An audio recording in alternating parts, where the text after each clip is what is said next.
Hey everybody, it's your boy Brickhouse here, and little wrestling news for you wrestling fans out there.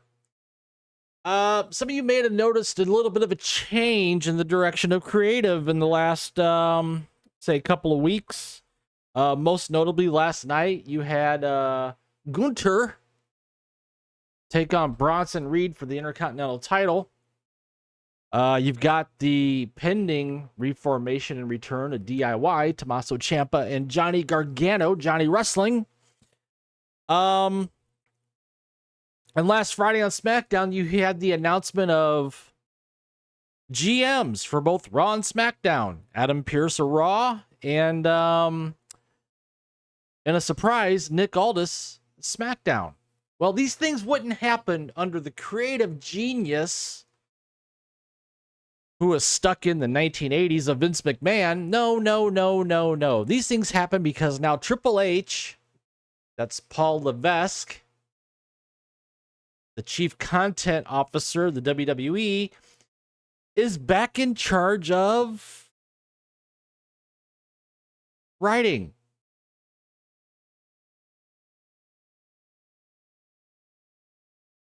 And the reason for that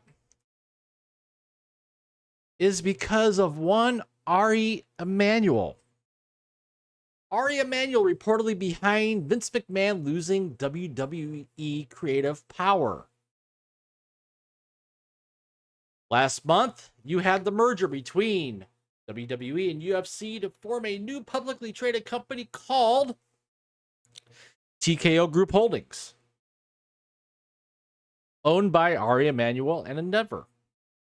Now, there were some things that went on here. Vince McMahon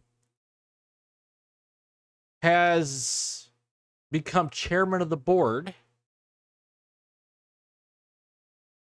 But up until recently, Vince McMahon was dabbling in creative. In fact, there was numerous times where the writing was still being done during the broadcasts. Multiple changes. Which is nothing new for those of you that know. When Vince is around and in charge of creative, nothing is ever set in stone. Nothing is ever solid. In fact, things change on the fly during the show. Because it's Vince. That's how he operates. Well, Ari Emanuel has called to remove Vince McMahon from directly dictating the weekly creative direction for WWE. Which, again, that's something he's done forever.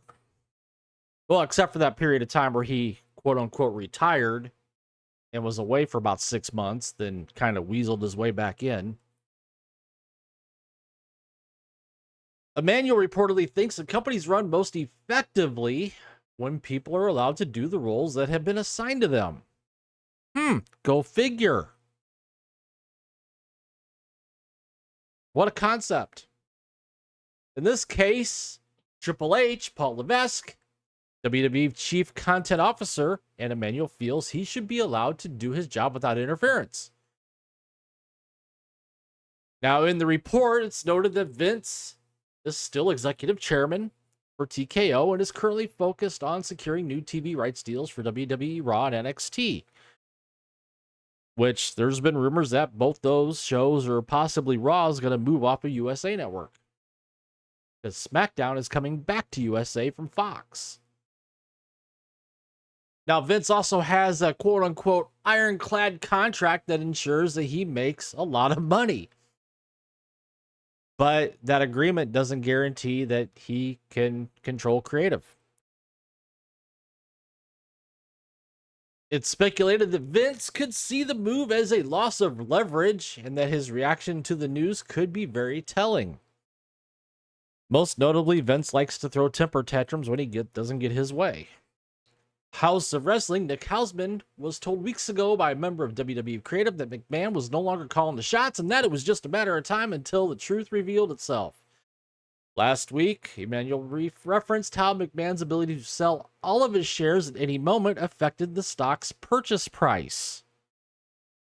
That, along with a federal grand jury subpoena that he was served, are also possible reasons that Emanuel called them to move McMahon away from creative power.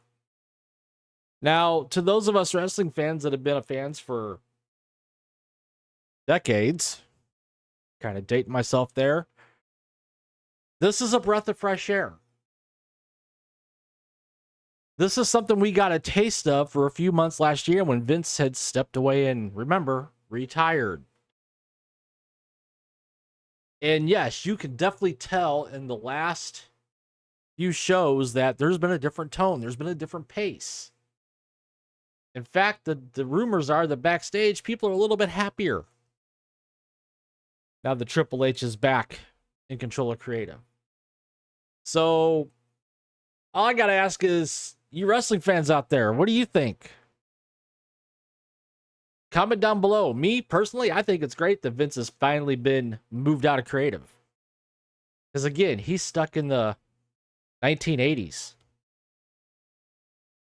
While you're at it, please take the time to smash that like button, subscribe to the channel, hit that notification bell so you don't miss one of my videos here on YouTube. And as always, thanks for watching, and I will see you later.